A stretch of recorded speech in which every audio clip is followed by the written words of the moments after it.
Assalamualaikum warahmatullahi wabarakatuh. Di sini saya akan bahas tentang dosa kecil yang menjadi dosa besar.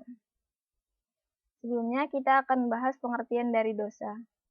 Dosa berasal dari bahasa Sangsakerta, yaitu satu kata yang biasanya digunakan dalam konteks keagamaan untuk menjelaskan perbuatan-perbuatan yang melanggar hukum agama atau yang bertentangan dengan prinsip-prinsip moral. Dosa sering digunakan untuk mengacu kepada perilaku yang dianggap salah atau dilarang dalam agama. Dosa dalam bahasa Arab disebut dengan isyan. Dosa dengan pengertian ini bermakna berpaling atau membelok, salah dan lalai, menentang atau membangkang perintah ataupun larangan Sang Maula Allah Subhanahu wa Ta'ala, yakni melakukan suatu perbuatan yang dalam kacamata Sang Maula dan Sang Pencipta tidaklah baik dan layak. Karena ia memiliki unsur merusak, maka ia dilarang. Atau tidak melakukan dan meninggalkan suatu pekerjaan yang sifatnya wajib. Ditinggalkan karena di balik pelarangan itu terkandung kemaslahatan. Dengan demikian, dosa itu bertentangan dan kontra dengan konsep ketaatan dan kebaktian. Seorang manusia pendosa memposisikan syahwat dan amarah itu yang menjadi bagian dari diri manusia itu dan seharusnya mentaati akalnya.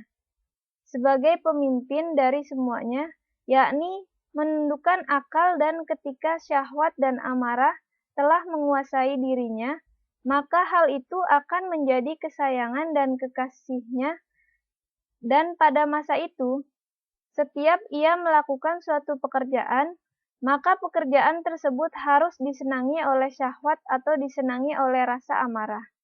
Dengan alasan itu, ia pun terjerumus untuk melakukan dosa. Sebagaimana halnya seorang manusia punya kewajiban untuk tidak mengkhianati orang lain, maka ia juga berkewajiban untuk tidak mengkhianati dirinya. Sekiranya ada seseorang yang posisikan syahwat dan amarah tersebut di tempat akal praktis dan menempatkan khayalan dan delusi itu pada posisi akal teoritis, maka sesungguhnya ia adalah seorang perampas dan telah berkhianat kepada dirinya sendiri. Ketika seorang berkhianat pada makrifat dan pengetahuannya, maka otomatis dalam beramal pun ia pasti melakukan perbuatan khianat dan tidak akan mengindahkan hak-hak asasinya sendiri. Dosa merupakan perangkap setan. Dalam banyak riwayat dari yang disebutkan bahwa ketergantungan pada materi itu merupakan perangkap dan media untuk berburu, dan dosa-dosa itu menjadi tali-tali dan tempat berburu setan. Yakni dosa-dosa itu merupakan perangkap-perangkap yang dengannya setan memburu manusia-manusia, dan tali-tali yang ada padanya itu digunakan setan untuk mengikat setiap manusia, dan tentunya tali-tali tersebut itu bermacam-macam bentuknya. Ada yang tebal dan ada juga yang kurang tebal atau kecil. Dan setan memperdaya setiap orang itu sesuai dengan kondisi orang yang akan dirayu dan diperdayakannya. Sebagian orang diperdaya dengan kekayaan, sebagian lagi dengan kedudukan dan pangkat, serta sebagian lagi dengan nafsu birahi dan semisalnya. Api jahanam itu diaduk dengan kelezatan dan kenikmatan, dan keduanya menyatu atau tercampur. Dalam artian bahwa bagian dalam perangkap tersebut adalah api dan bagian luarnya adalah berupa gelas syahwat, dan manusia dengan ketamakan dan kerakusannya pada gelas syahwat terjerumus ke dalam perangkap api yang berkobar. Efek dan pengaruh dosa. Efek ataupun dampak negatif dosa itu dibagi menjadi dua bagian, yaitu dampak negatif pada pribadi dan pada sosial masyarakat. Dampak dan efek negatif dosa yang sifatnya pribadi. Sejatinya dosa itu merupakan kotoran dan bercak yang menodai ruh dan jiwa.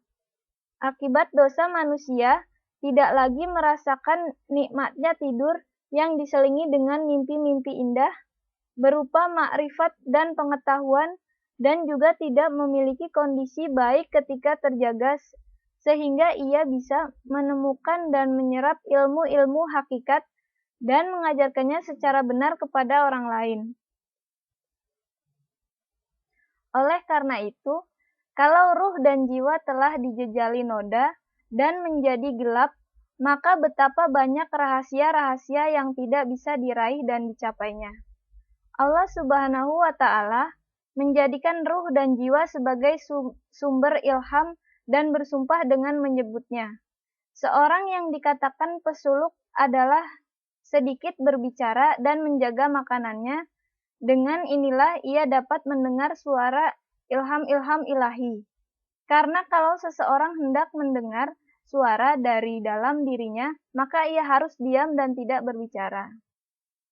Ketika seseorang berada di bawah wilayah atau pengawasan setan dan menerima bisikan-bisikannya, lalu beramal sesuai dengan bisikan-bisikan tersebut, maka secara bertahap hatinya akan menjadi pusat berdiam dan hunian setan.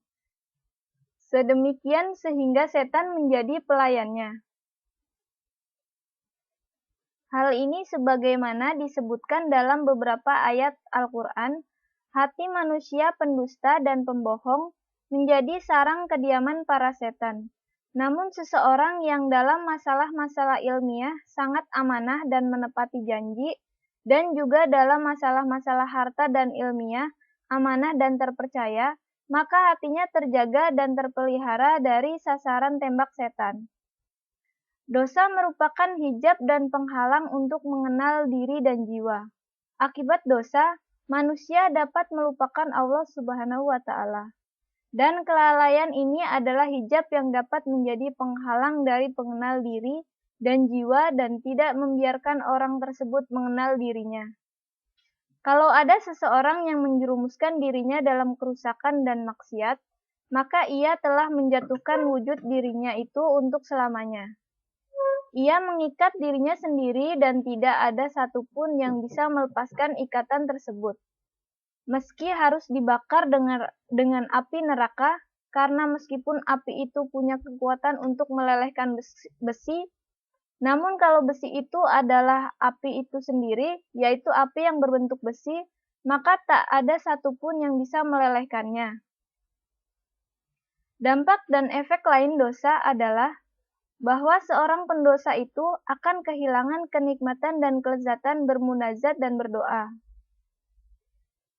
Ia senantiasa mengungkapkan bahwa seandainya ia bisa merasakan dan mencicipi kelezatan dan kenikmatan ibadah, namun karena dosa dan kekerasan hati, rasa itu pun hilang atau lari dari dirinya.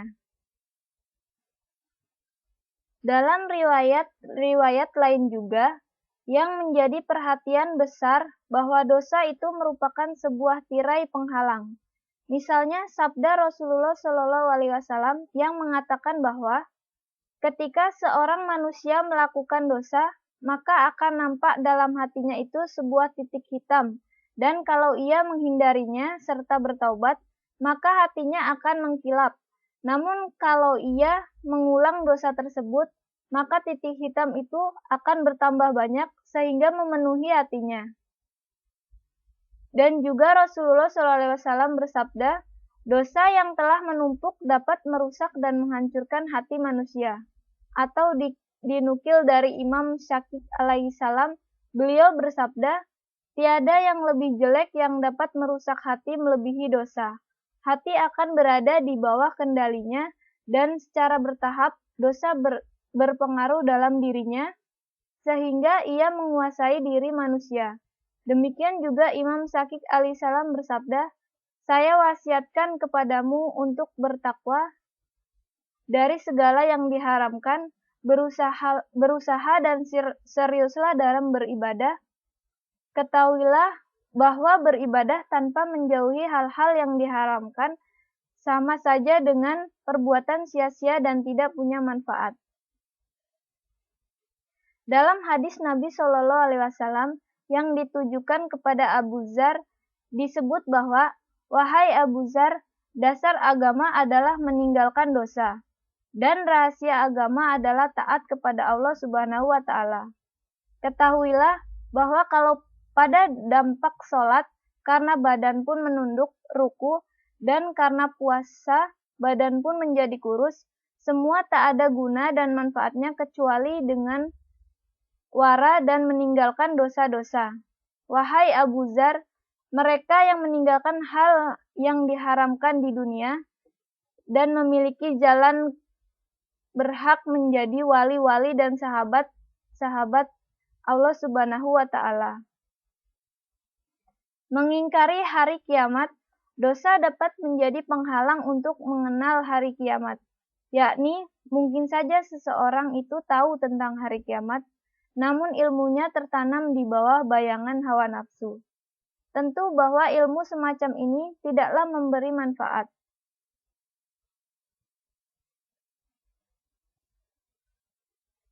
Al-Quran menyinggung orang-orang yang secara keseluruhan mengingkari hari kiamat, lalu mengatakan dalil-dalil akan adanya kiamat sangatlah jelas dan orang-orang yang mengingkarinya itu hanyalah para pendosa dan orang yang melampaui batas. Mereka tidak akan pernah tunduk terhadap ayat-ayat ilahi. Oleh karena itu, ketika ayat-ayat ilahi dibacakan kepada mereka, menolaknya dan berkata, itu semua adalah mitos dan cerita hayalan para pendahulu. Al-Quran dengan jelas menyatakan bahwa tidak demikian seperti apa yang disangka mereka. Ucapan-ucapan ini terlontar dari mulut mereka adalah akibat dari perbuatan-perbuatan buruk dan dosa-dosa mereka yang mana tirai hijab telah menongkrongi hati dan jiwanya. Dari ayat-ayat ini dapat ditarik konklusi bahwa dosa itu dapat menghilangkan kelembutan hati sedemikian sehingga hakikat-hakikat yang ada pada cermin ilahi ini tidak lagi memantulkan cahaya. Dan kalau tidak, ayat-ayat hak ini khusus berkenaan dengan masalah mabda dan ma'ad yang sudah cukup jelas dan terang bagi mereka. Efek dan dampak negatif dosa yang sifatnya sosial kemasyarakatan. Dosa menyebabkan keterbelakangan masyarakat. Tingkat kriminalitas dan kejahatan semakin bertambah. Dan juga dengan melihat reaksi yang dimilikinya, dosa dapat mengacaukan seluruh aktivitas orang-orang aktif di masyarakat dan menjadi tembok penghalang kemajuan. Bahkan, di kalangan masyarakat barat, orang-orang pendosa dan kriminalitas umumnya berasal dari kalangan menengah ke bawah masyarakat dan mereka kehilangan posisi sebagai makhluk sosial. Sumber dosa adalah kelalaian dan kejahilan atau kebodohan. Senjata terampuh dan cara paling pertama untuk menembus manusia adalah dengan membuat mereka manusia lalai. Kalau setan mampu membuat seseorang itu lalai, maka ia tidak akan lagi merasa kesulitan dalam mewujudkan kejahilan yang sifatnya berlipat ganda. Kalau dengan bisikan setan, gambaran kebajikan hilang dari benak manusia, maka setan pun merasa lebih santai dan nyaman. Kejahilan merupakan sumber kejahatan dan kerusakan.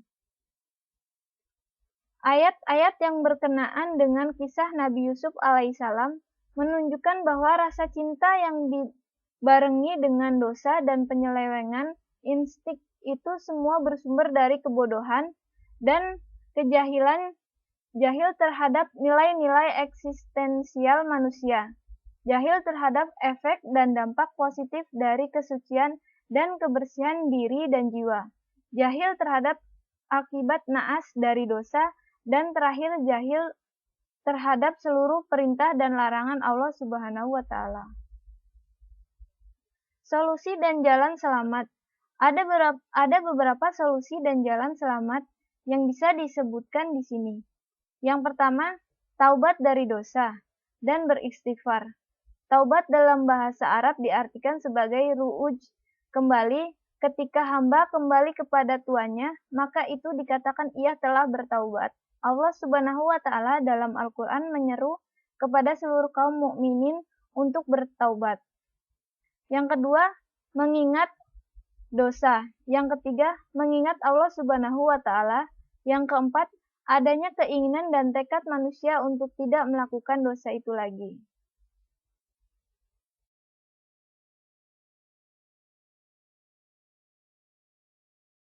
يا ملاذا يا لواذا يا سنا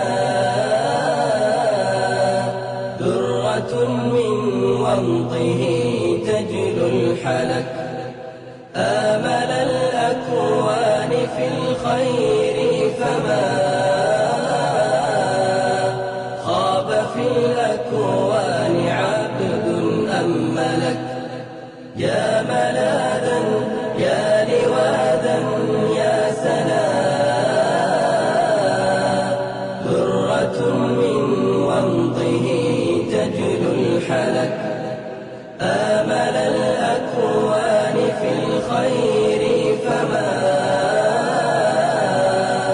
خاب في الأكوان عبد أملك وأنا يا رب عزي أنني كلما زلت معاني الذات لك زاد شأني وارتقى شأوي علا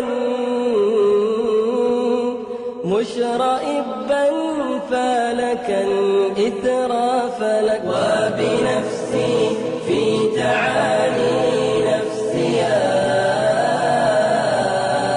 وكأني طائر فوق ملك سبحات لا تنيم الصعيدة. Selanjutnya, beberapa faktor penyebab dosa kecil menjadi dosa besar. Besar dan kecilnya dosa, di mata Allah tidak mesti dikarenakan dosa tersebut termasuk kategori dosa besar atau kategori dosa kecil. Sesungguhnya, besar dan kecilnya dosa sangat bisa ditentukan oleh sikap, perilaku, dan pelaku dosa itu sendiri. Inilah beberapa penyebab dosa kecil menjadi dosa besar. Yang pertama, meremeh-remehkan dosa. Jangan pernah mentang-mentang hanya karena melakukan dosa kecil, lalu enggan meminta ampun atau mengucap istighfar, bahwa sekedar menyesal pun tidak.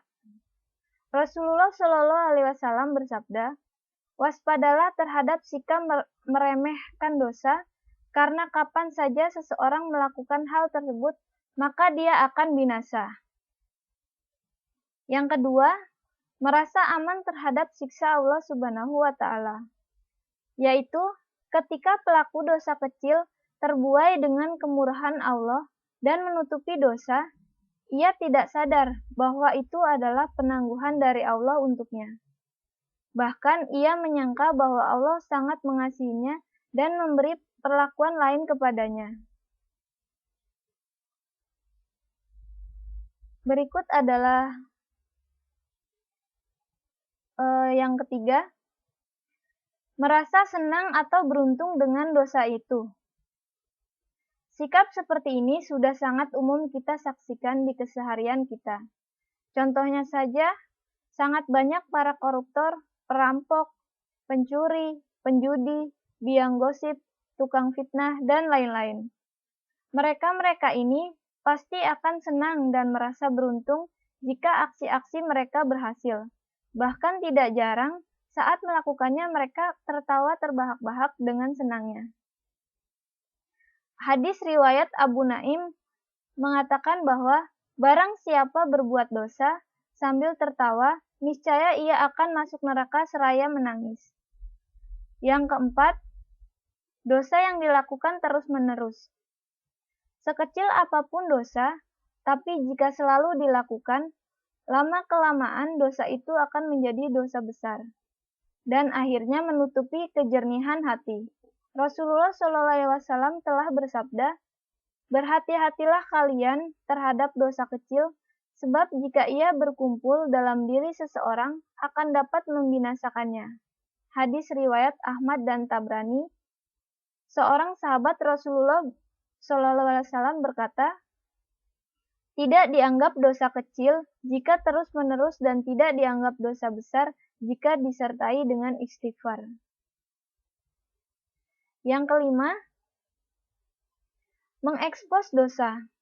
Mengekspos dosa di sini bisa berarti melakukan dosa dengan terang-terangan, atau menceritakan atau membongkar dosa yang telah dilakukan yang sebenarnya telah ditutup atau dirahasiakan oleh Allah kepada orang lain tanpa rasa malu sedikit pun.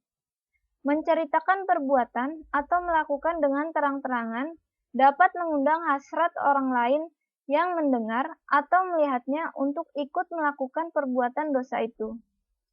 Jadilah dua macam dosa terkumpul menjadi satu, sehingga konsekuensinya menjadi lebih berat. Jika masih ditambah lagi dengan anjuran atau ajakan kepada orang lain untuk melakukannya, serta penyediaan sarana untuk melakukannya, maka jadilah 4 kejahatan dalam satu perbuatan. Urusan pun menjadi semakin jelek. Rasulullah SAW bersabda, seluruh umatku akan dimaafkan, kecuali orang yang terang-terangan dalam dosa. Termasuk terang-terangan dalam dosa ialah seorang hamba yang melakukan dosa di malam hari, lalu Allah menutupinya ketika pagi, namun ia berkata, wahai fulan, aku tadi malam telah melakukan perbuatan begini dan begitu. Hadis riwayat Muslim. Yang keenam, pelakunya adalah orang alim yang jadi panutan atau dikenal kesahlihannya.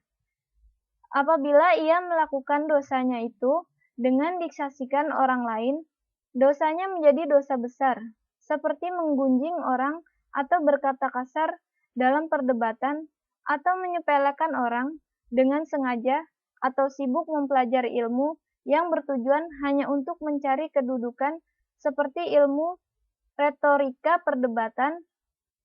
Kesemuanya itu adalah dosa-dosa seorang alim yang cenderung ditiru orang lain.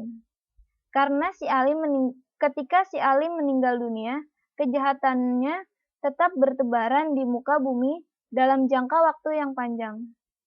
Sungguh malang orang yang membawa mati segala keburukannya.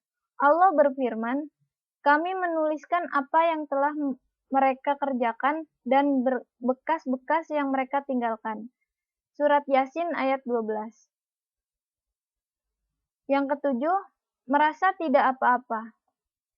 Sesuatu perkara mungkar yang mungkin karena telah biasa dan banyak dilakukan orang, sehingga dianggap bukan dosa lagi, misalnya berdusta saat bersenda gurau, atau yang seperti banyak nampak di televisi, peluk-pelukan dengan bukan muhrimnya, cipika-cipiki, dan pelakunya tampak tenang-tenang saja. Sikap seperti ini sangat berbahaya, karena cenderung menganggap halal apa yang telah diharamkan Allah. Dan mereka tidak mengharamkan apa yang diharamkan oleh Allah dan Rasul-Nya, dan tidak beragama dengan agama yang benar, agama Allah. Surat At-Taubah ayat 29. Aisyah berkata, Rasulullah SAW bersabda, hai Aisyah, berhati-hatilah terhadap dosa kecil, sebab pasti ada tuntutan dari Allah. Kita memang tidak bisa lepas dari dosa, tapi juga jangan salah menyikapi dosa, sehingga dosa yang sejatinya kecil malah menjadi dosa besar. Ada baiknya selalu kita ingat petua dari orang bijak, janganlah engkau melihat kepada kecilnya dosa, tetapi lihatlah kepada siapa engkau berbuat maksiat. Konsep dosa dalam Islam meyakini bahwa setiap bayi lahir dalam keadaan suci, putih bersih dan tanpa dosa. Nabi Muhammad SAW mengatakan, setiap bayi dilahirkan dalam keadaan fitrah. Fitrah di sini maksudnya adalah putih bersih tanpa dosa. Jiwa yang fitrah suci memiliki kelembutan hati, kepekaan terhadap penderitaan orang, mengenal Tuhannya dengan benar, tidak mempersekutukannya, takut kepada Tuhan, mudah menerima kebenaran, cenderung kepada kebaikan, menjauhi perbuatan dosa yang mengotori ruhaninya, dan merasa tenang hidupnya. Kemudian, sejalan dengan perjalanan umur manusia, saat bergaul dengan manusia dan masyarakat, maka manusia sedikit demi sedikit mengotori ruhaninya dengan perbuatan dosa. Nabi Muhammad SAW berkata, "Sesungguhnya ketika seorang hamba melakukan dosa, maka akan muncul noda hitam pada hatinya. Jika dia berhenti dari perbuatan tersebut, memohon ampun padanya, dan bertaubat, kembali berbuat baik dan menjauhi perbuatan dosa, maka hatinya akan kembali bercahaya. Namun jika ia kembali mengulangnya, maka noda hitam itu akan bertambah dan bertambah sehingga akan menutupi hatinya. Akibat dari hati ruhani yang telah hitam tertutupi oleh dosa, itu menyebabkan seorang itu menganggap biasa perbuatan dosa dan tidak menyesalinya. Hatinya tidak tergetar lagi ketika ia melakukan suatu dosa. Sesungguhnya, setiap orang yang melakukan dosa untuk yang pertama kali, maka hatinya akan bergoncang. Fitrahnya yang masih bersih menolak perbuatan dosa itu dan merasa bersalah. Pelajaran agama yang ia terima sejak kecil akan membuatnya merasa berdosa dan merasa bersalah melanggar larangan Allah. Namun setan terus datang dan menggoda dalam hatinya dan meringan-ringankan perbuatan dosa itu, sehingga dia terus-menerus melawan suara hatinya yang masih bersih itu. Kemudian, dia akan terus melakukan dosa itu sampai suara hatinya yang masih fitrah menjadi mati. Karena hatinya telah tertutup dan menjadi hitam, sehingga dia tidak merasa bersalah dan bersedih lagi dengan melakukan dosa itu. Manusia pada fitrahnya adalah cenderung kepada kebaikan, namun setan selalu datang dan menggoda manusia untuk berbuat dosa dan pelanggaran. Hati yang telah hitam akan terjauhkan dari Allah. Orang itu akan terjauhkan dari agama dan Tuhan. Bagaimana membersihkan hati itu dari dosa? Yang pertama, manusia itu harus merasa menyesal dan meminta ampun kepada Allah. Manusia itu harus diingatkan dengan baik agar ia menyadari perbuatan salahnya, menyadari kesalahannya, lalu ia mau meminta ampun pada Allah dan bertaubat, berhenti dari perbuatan dosa.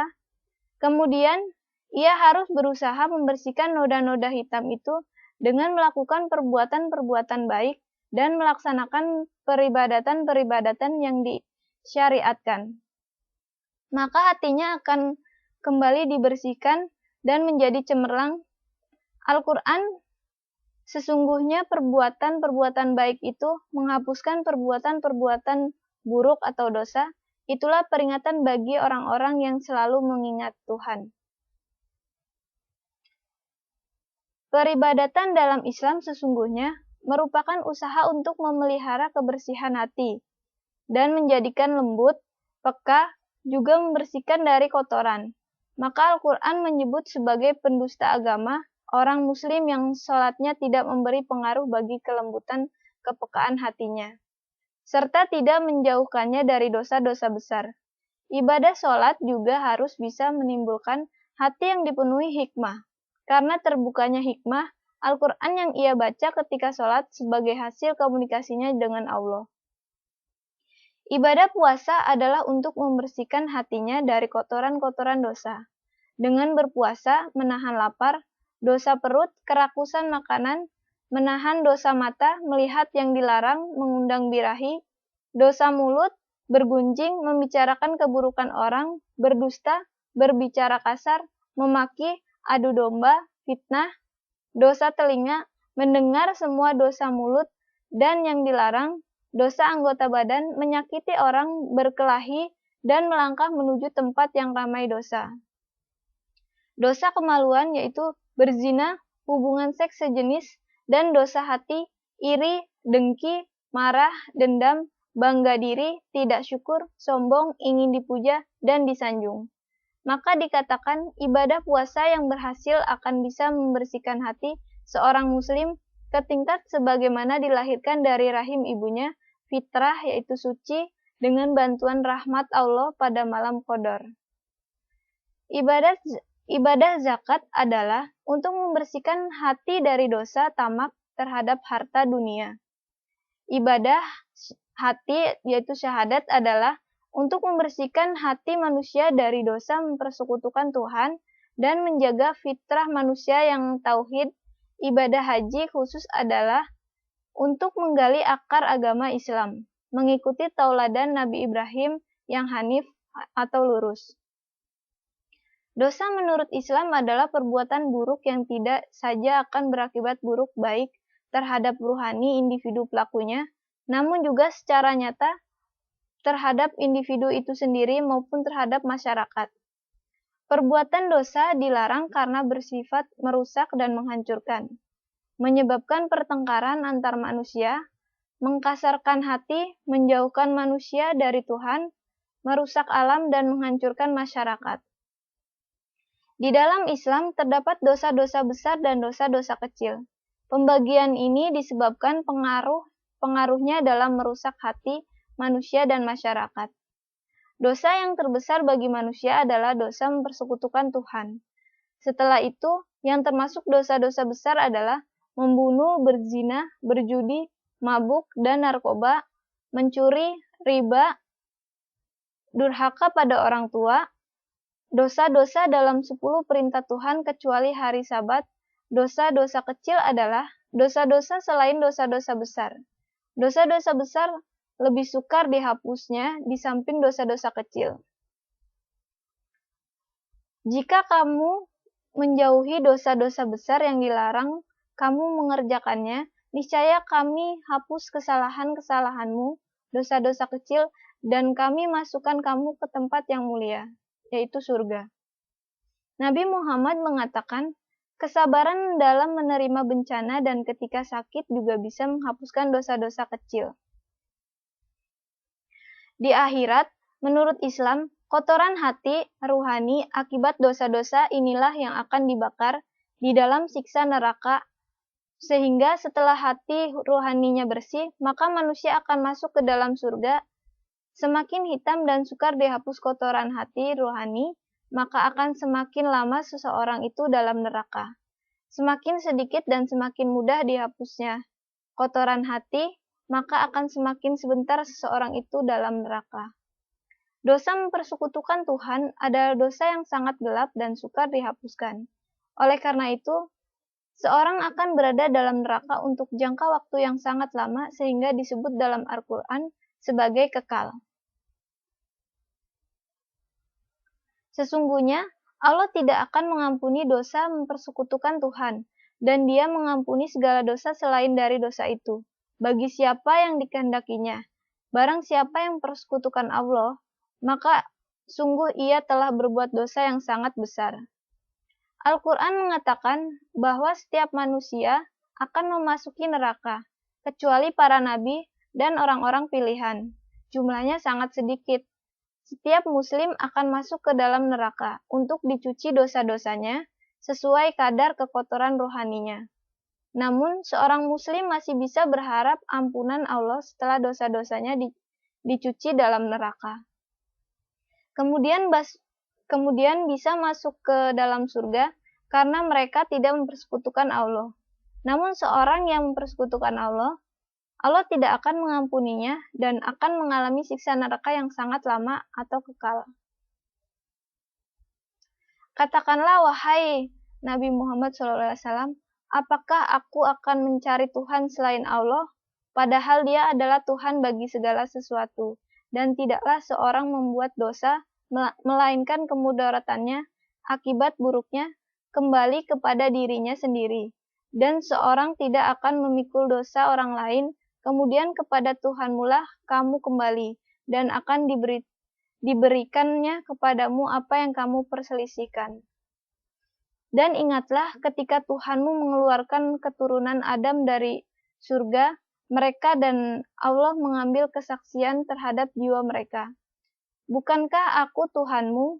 Mereka menjawab, "Benar, bahkan kami bersaksi fitrah tauhid yang demikian itu agar di hari kiamat kamu tidak mengatakan, sesungguhnya kami adalah orang-orang yang lengah lalai terhadap hal ini, keesaan Allah, agar kamu tidak mengatakan sesungguhnya orang-orang tua kami telah mempersekutukan Tuhan sejak dahulu, sedangkan kami adalah keturunan sesudah mereka. Apakah engkau akan membinasakan kami karena perbuatan orang-orang sesaat sebelum kami? Berikut akan saya Demi zat yang jiwaku berada dalam genggamannya, seandainya kalian tidak pernah melakukan dosa, maka tentunya Allah akan melenyapkan kalian. Kemudian Allah akan mendatangkan suatu kaum yang melakukan dosa, lalu mereka memohon ampun kepada Allah dan Allah mengampuni mereka. Setiap anak cucu Adam itu pernah melakukan dosa, dan sebaik-baiknya orang yang pernah melakukan dosa adalah orang yang bertaubat. Taubat yaitu menyesali perbuatan dosa, berhenti dari berbuat, memohon ampun, menjauhi perbuatan dosa, dan berusaha untuk tidak mengerjakannya kembali. Dan orang-orang yang apabila mengerjakan perbuatan keji atau menganiaya diri sendiri, mereka ingat akan Allah, lalu memohon ampun terhadap dosa-dosa mereka. Siapa lagi yang akan mengampuni dosa selain Allah? Mereka tidak meneruskan perbuatan kejinya itu, sedangkan mereka menyadarinya.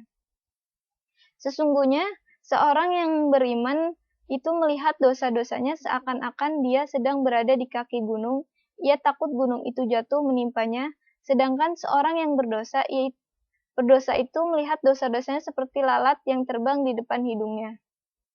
Janganlah sekali-kali kalian meremehkan dosa, karena sesungguhnya ia bisa semakin bertambah dan menumpuk pada seorang sehingga menghancurkannya. Demikian juga masyarakat dapat hancur oleh dosa yang telah menyebar merata. Semua umat diampuni dosanya, kecuali yang melakukan perbuatan maksiat secara terang-terangan. Seorang melakukan kemaksiatan, pelanggaran larangan Allah pada malam hari, dan Allah menutupinya, namun kemudian pagi harinya dia bercerita kepada temannya, "Hai Fulan, semalam aku melakukan ini dan itu. Sebenarnya di malam hari telah ditutupi aibnya oleh Tuhannya. Namun, pagi harinya dia sendiri yang menyingkap tabir Allah itu darinya." Salah seorang dari kalian mendekatkan diri di dunia kepada Allah, sehingga Allah memberikan naungan kasih sayang kepadanya. Allah bertanya pembicaraan rahasia kemarin di dunia, "Kamu melakukan ini dan itu?" Ia menjawab, "Iya." Lalu Allah bertanya lagi, "Kemarin kamu juga melakukan ini dan itu?" Ia menjawab lagi, "Iya." Setelah mendengar pengakuan jujur itu, Allah berkata, "Sesungguhnya aku telah menutupi aibmu di dunia, maka pada hari ini aku pun akan mengampuni apa yang telah dilakukan." Jauhilah perbuatan-perbuatan keji yang telah dilarang Allah. Barang siapa yang merasa sakit akibat perbuatan dosanya, hendaklah dia menutupinya dengan tabir Allah dan bertobatlah kepadanya. Sesungguhnya orang yang memperlihatkan catatan perbuatan dosanya kepada kami, niscaya kami akan menegakkan kitab Allah atas perbuatannya tersebut. Berjanji setialah baik kepadaku untuk tidak mempersekutukan Allah dengan sesuatu pun, tidak mencuri, tidak berzina, tidak membunuh anak-anak kalian, tidak datang dengan membawa kebohongan yang kalian buat-buat di antara tangan dan kaki kalian, dan tidak berlaku durhaka terhadap sesuatu yang ma'ruf baik ataupun dianjurkan. Barang siapa yang bersedia menutupinya, niscaya ganjaran Allah padanya. Barang siapa melanggar perbuatan-perbuatan itu, maka dia akan dijatuhkan hukuman di dunia sebagai kafarah penghapus dosa baginya. Barang siapa yang melanggar salah satunya, lalu Allah menutupinya, maka menjadi wewenang Allah. Kalau Allah berkehendak mengampuni, maka Allah akan mengampuni. Jika Allah berkehendak menyiksa, maka Allah akan menyiksa. Bertaubatlah kamu sekalian kepada Allah, hai orang-orang yang beriman, agar kamu beruntung. Allah lebih gembira atas taubat seorang ketika bertaubat kepadanya daripada seorang yang kehilangan untanya di tengah padang sahara. Unta itu membawa bekal makanan dan minumannya. Dengan putus asa, ia tertidur di bawah sebuah pohon. Ketika ia terbangun, ia mendapati untanya berada di sebelahnya. Kemudian segera ia memegang kendalinya dan berkata, "Ya Allah, Engkau adalah hambaku dan aku adalah Tuhanmu." Ia salah ucap karena sangat gembiranya.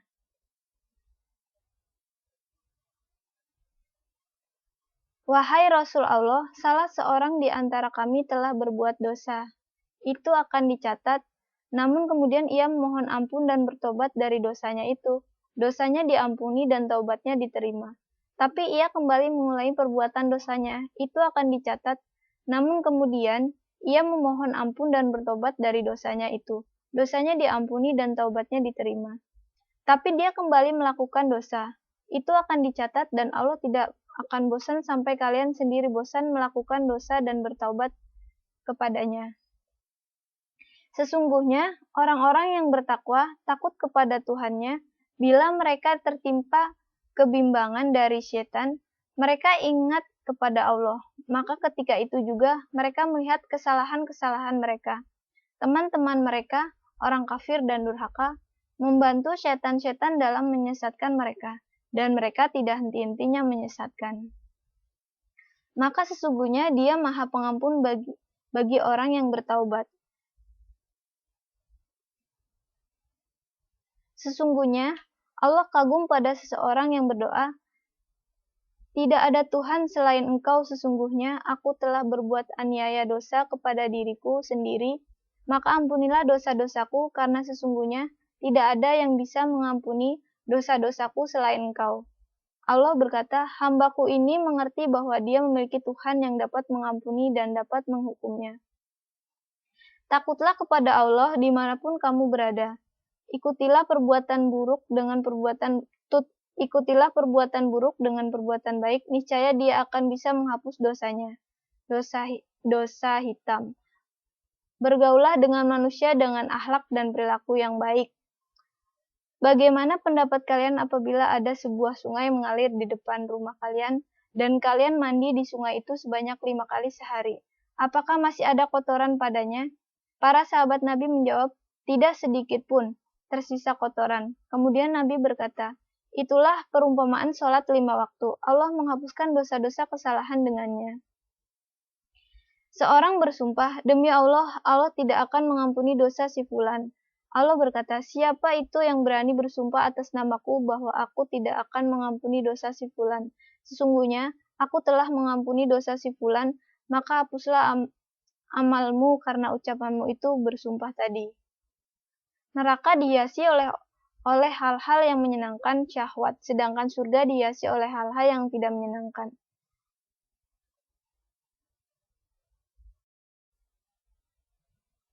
Sesungguhnya Allah mengampuni dosa-dosa semuanya. Sesungguhnya Dialah yang Maha Pengampun lagi Maha Penyayang. Surat Al-Zumar ayat 53. Yang pertama, bertaubat. Al-Quran yang suci mengatakan, dan orang-orang yang apabila mengerjakan perbuatan keji atau menganiaya diri sendiri, mereka ingat akan Allah, lalu memohon ampun terhadap dosa-dosa mereka, dan siapa lagi yang dapat mengampuni dosa selain daripada Allah. Dan mereka tidak meneruskan perbuatan kejinya itu, sedang mereka mengetahui. Surat Ali Imran ayat 135. Dan maka barang siapa bertaubat sesudah melakukan kejahatan itu dan memperbaiki diri, maka sesungguhnya Allah menerima taubatnya. Sesungguhnya Allah Maha Pengampun lagi Maha Penyayang. Surat Al-Maidah ayat 39. Yang kedua, berbakti dan mendoakan kedua orang tua. Al-Quran yang mulia mengatakan, "Kami perintahkan kepada manusia supaya berbuat baik kepada orang tua, ibu bapaknya, ibunya mengandungnya dengan susah payah, dan melahirkannya dengan susah payah. Mengandungnya sampai menyapinya adalah 30 bulan, sehingga apabila dia telah dewasa dan umurnya sampai 40 tahun, ia berdoa, 'Ya Tuhanku, tunjukilah aku untuk mensyukuri nikmat Engkau yang telah Engkau berikan kepadaku dan kepada ibu bapakku, dan supaya aku dapat berbuat amal yang salih yang Kau ridhoi.' Berilah kebaikan kepadaku dengan kepada anak cucuku yang salih yang engkau ridhoi. Berilah kebaikan kepadaku dan kepada anak cucuku. Sesungguhnya aku bertaubat kepada engkau dan sesungguhnya aku termasuk orang-orang yang berserah diri. Mereka itulah orang-orang yang kami terima dari mereka amal yang baik yang telah mereka kerjakan dan kami ampuni kesalahan-kesalahan mereka bersama penghuni-penghuni surga sebagai janji yang benar yang telah dijanjikan kepada mereka. Surat Al-A'raf ayat 15-16. Kemudian, mengikuti petunjuk dan wasiat Rasulullah SAW serta memuliakannya. Al-Quran yang mulia mengatakan, katakanlah jika kamu mencintai Allah, ikutilah aku Muhammad SAW, niscaya Allah mengasihi dan mengampuni dosa-dosamu. Allah Maha Pengampun lagi Maha Penyayang. Surat Ali Imran ayat 31. Kemudian, sesungguhnya orang yang merendahkan suaranya di sisi Rasulullah, mereka itulah orang-orang yang telah diuji hati mereka oleh Allah untuk bertakwa, bagi mereka ampunan dan pahala yang besar. Surat Al-Hujurat ayat 3. Kemudian yang ketiga ada infak. Allah SAW berfirman, jika kamu meminjamkan kepada Allah pinjaman yang baik, niscaya Allah melipat gandakan balasannya kepadamu dan mengampuni kamu, dan Allah Maha Pembalas jasa lagi Maha Penyantun. Surat Al-Taghabun ayat 17. Yang keempat, balasan di dunia. Imam Ja'far al-Shadiq alaihissalam berkata, apabila Allah menghendaki kebaikan atas seseorang hamba, maka Allah serahkan balasannya di dunia. Sebaliknya, jika Allah menghendaki keburukan atas seorang hamba, maka ditundalah balasannya sehingga ia mendapatkannya di hari kiamat. Yang kelima, sabar atas ujian hidup. Al-Quran suci mengatakan, kecuali orang-orang yang sabar dan mengerjakan amal-amal saleh, mereka itu boleh memperoleh ampunan dan pahala yang besar. Surat Hud ayat 11. Rasulullah SAW bersabda, sesungguhnya seorang mukmin itu apabila melakukan dosa, maka diujilah dia dengan kefakiran, maka apabila ia bersabar, niscaya hal itu menjadi penghapus dosanya. Atau diuji ia dengan penyakit, maka apabila ia bersabar, niscaya hal itu menjadi penghapus dosanya. Atau ia diuji dengan rasa ketakutan dari sultan raja yang menuntutnya, maka hal itu pun menjadi penghapus dosanya. Atau ia dicoba sehingga ia menemui kematiannya, maka ketika ia berjumpa dengan Allah, maka tidak ada lagi dosa-dosanya dan Allah memasukkannya ke dalam surga. Bihar Al-Anwar 81.1199. Yang keenam, musibah. Rasulullah SAW bersabda, tidaklah menimpa musibah kepada seorang mukmin laki-laki dan perempuan atas dirinya dan hartanya serta anaknya sehingga ketika ia menjumpai Allah, maka tidak ada lagi kesalahan padanya. Yang ketujuh, siksa kubur di alam barzakh. Imam Ali Ar-Ridha alaihissalam berkata di dalam firman-Nya, pada waktu itu manusia dan jin tidak ditanya tentang dosanya. Surat Ar-Rahman ayat 39. Sesungguhnya, barang siapa yang memiliki keyakinan yang benar, lalu dia berbuat dosa dan dia tidak sempat bertaubat di dunia, maka diazablah ia di alam barzakh, sampai ketika ia di hari kiamat, tidak ada lagi dosanya yang tidak pula ia ditanya tentang itu. Yang kedelapan, penyakit. Imam Ali Ar-Ridha alaihissalam berkata, sakit bagi orang mukmin merupakan penyuci atas dosanya dan juga rahmat. Tetapi bagi orang yang ingkar, sakit adalah azab dan laknat dan sesungguhnya penyakit bagi seorang mukmin adalah penghapus dosa. Rasulullah SAW bersabda, sesungguhnya penyakit itu membersihkan jasad dari dosa-dosa sebagaimana alat peniup pandai besi membersihkan karat dari besi. Ditanyakan kepada Amirul Mukminin alaihissalam tentang penyakit yang menimpa seorang bayi. Beliau menjawab, itu merupakan penghapus dosa bagi orang tuanya. Allah Ta'ala berfirman di dalam hadis qudsi, ahli taatku dalam jamuanku, dan ahli syukurku dalam limpahanku, dan ahli zikirku dalam nikmatku, tapi ahli maksiat kepadaku tidak ada bagian dalam mereka dari rahmatku. Tetapi jika mereka bertaubat kepadaku, maka aku adalah kekasihnya, dan apabila mereka berdoa, maka aku akan jawab doanya. Dan apabila mereka sakit, aku yang akan menyembuhkannya, dan aku akan mengobati mereka dengan ujian dan musibah untuk membersihkan mereka dari dosa-dosa dan cela. Yang kesembilan yaitu kesedihan. Rasulullah SAW bersabda, apabila seorang mukmin telah banyak dosa-dosanya dan dia belum mengamalkan apa-apa yang telah menghapus dosa-dosanya, maka Allah akan mengujinya dengan kesedihan demi menghapus dosa-dosanya. Yang ke-10 yaitu kesusahan di dalam mencari penghidupan atau nafkah. Sesungguhnya ada di antara dosa-dosa yang tidak dapat dihapus dengan sholat dan juga tidak dapat dihapus dengan sedekah. Maka ditanyalah kepada Nabi SAW, apakah yang dapat menghapusnya wahai Rasulullah? Jawab Nabi, kesusahan di dalam mencari penghidupan. Yang ke-11, takwa, kejujuran, perbuatan baik, dan amal saleh. Allah SAW berfirman, dan barang siapa yang bertakwa kepada Allah, niscaya dia menutupi kesalahan-kesalahannya dan akan melipat gandakan pahala baginya. Surat Al-Talaq ayat 5. Sesungguhnya, perbuatan-perbuatan baik itu menghapus dosa.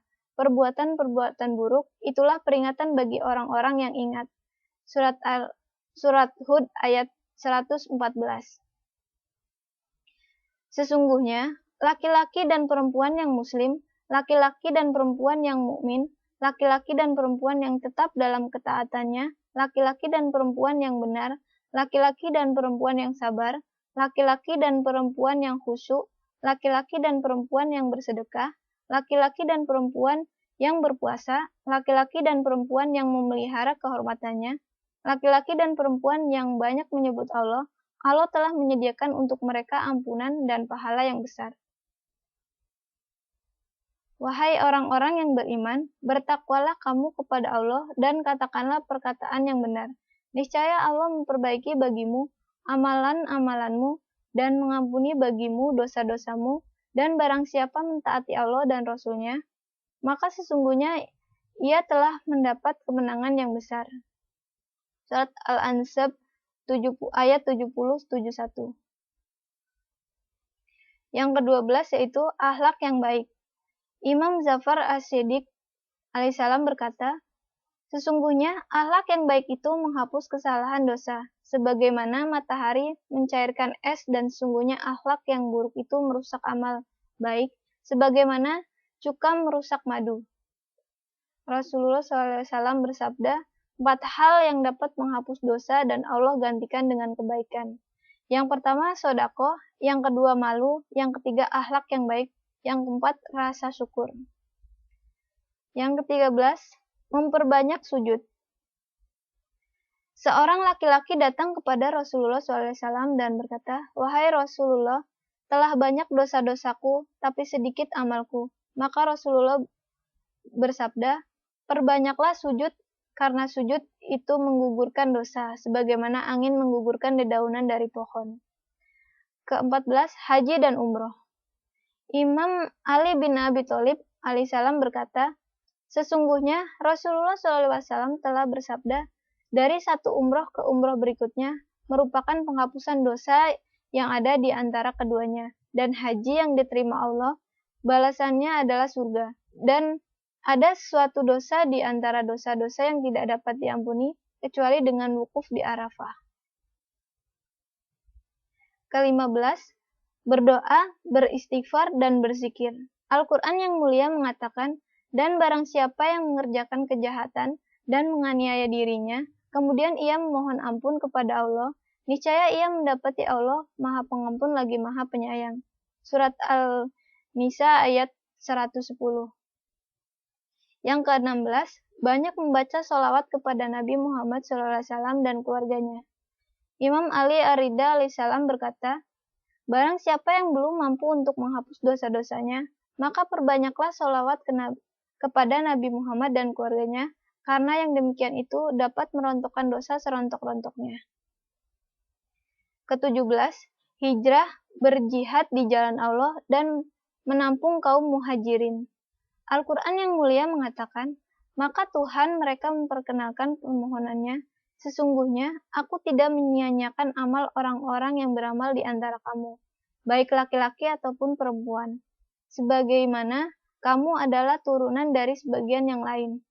Maka orang-orang yang berhijrah, yang diusir dari kampung halamannya, yang disakiti pada jalanku, yang berperang dan yang dibunuh, pastilah akan kuhapuskan kesalahan-kesalahan mereka, dan pastilah aku masukkan mereka ke dalam surga yang mengalir sungai-sungai di bawahnya, sebagai pahala di sisi Allah, dan Allah pada sisinya pahala yang baik. Surat Al-Imran ayat 195. Dan orang-orang yang beriman dan berhijrah serta berjihad pada jalan Allah, dan orang-orang yang memberikan tempat kediaman dan memberikan pertolongan, mereka itulah orang-orang yang benar-benar beriman. Mereka memperoleh ampunan dan rizki yang mulia. Surat Al-Anfal ayat 74. Yang terakhir adalah kematian. Rasulullah SAW bersabda, kematian dapat menjadi penebus dosa-dosa orang-orang beriman. Tidak ada doa mereka selain ucapan, ya Tuhan kami, ampunilah dosa-dosa kami dan tindakan-tindakan kami yang berlebih-lebihan dalam urusan kami, dan tetapkanlah kami, pendirian kami, dan tolonglah kami terhadap kaum yang ingkar. Surat Ali Imran ayat 147. Demikian penjelasan dari saya, mudah-mudahan bermanfaat. Cukup sekian. Wabillahi taufiq wal hidayah. Wassalamualaikum warahmatullahi wabarakatuh.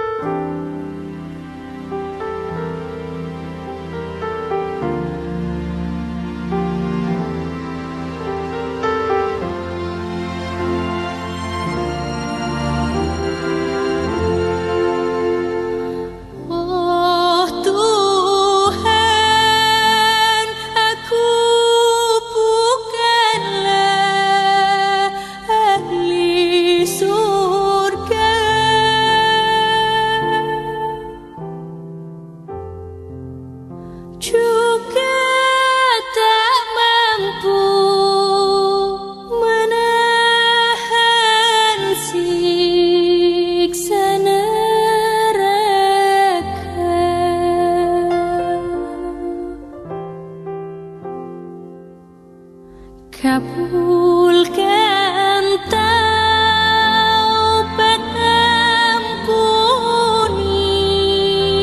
dosa-dosaku.